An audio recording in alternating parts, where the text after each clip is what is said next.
So I'm here in Augusta to first and foremost thank the federal, state, and local leaders. Mayor, I want to thank you for your leadership in particular on the ground. I am here to personally take a look at the devastation, which is extraordinary, and it is and particularly devastating in terms of the loss of life that this community has experienced, the loss of normalcy, and the loss of critical resources. And so I'm here today to thank all of those who are working to get folks the support and the relief that they so desperately need and so rightly deserve. And that includes the fact that still in this community, up to 60% of the residents here do not have power. Many have been without running water for at least a couple of days now. Many have water but no hot water. I was just talking with one of the members of the community and her daughter who lost her husband, and there is real pain and trauma that has resulted because of this hurricane and what has happened in terms of the aftermath of it. I do want to acknowledge and thank the first responders who have been extraordinary. Having met with them, they are the kind of folks that are the heroes in moments of crisis, who do extraordinary work that is about lifting up other people. As it relates in particular to the leaders who are here and doing that work, including the first responders, most of them, as it relates to the local folks, are folks who have personally, and their families have personally experienced loss and devastation, and yet they leave their home, leave their family to go to centers like where I was earlier to do the work of helping perfect strangers. And it really does highlight the nobility of the kind of work that these public servants have dedicated themselves to, which can be in moments of crisis like this so selfless in the way that they do that work. The president and I have been paying close attention from the beginning to what we need to do to make sure the federal resources hit the ground as quickly as possible.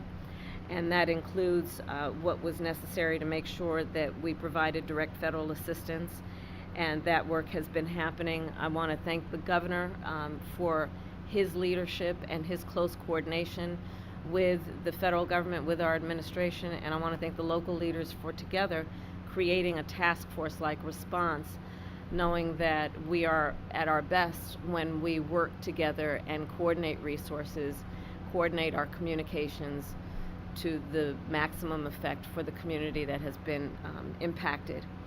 And the federal relief and assistance that we have been providing has included FEMA providing $750 for folks who need immediate needs being met, such as food, baby formula, and the like. And you can apply now for anyone who's watching this who has been affected. There are FEMA personnel who are going door to door to interact personally with folks, especially those who do not have electricity. But also that aid, if you have electricity, can be applied for online, and I encourage people to do that. FEMA will just basically verify your address, and then the process should take hold. FEMA is also providing tens of thousands more dollars for folks to help them be able to deal with home repair, to be able to cover a deductible when and if they have insurance, and also hotel costs. Today I'm also announcing that the president has approved the governor's request for 100% federal reimbursement of local costs. And Mayor, as you have pointed out, the burden to local governments, including the state government, is pretty immense. And so by announcing today and making the dedicated resources to cover 100% of local costs, will have a huge impact on our ability to get relief to people as quickly as possible. And that will include, for example, what the federal government will do to reimburse local and state governments around issues like debris removal, which you can see just up and down this street, much less in other areas of the state and in the region. This is a big issue. I was speaking with one of the residents of the community who needs that big tree removed so she can actually get to work and make sure that her child is able to get to school when the schools reopen. So this is a very big part of the recovery process. That money of the federal reimbursement will also help with emergency services that are now being provided by the state so that they can be reimbursed and then have the resources to keep providing those emergency services. Also, we will be covering the local government costs for food, water, and shelter. Again, resources that are desperately needed by the members of this community. And so my final point to the residents of this community and the region is that we are here for the long haul. There is the work that we have done together that was the immediate response, well, preparation for, and then the immediate response after. But there's a lot of work that's going to need to happen over the coming days, weeks, and months.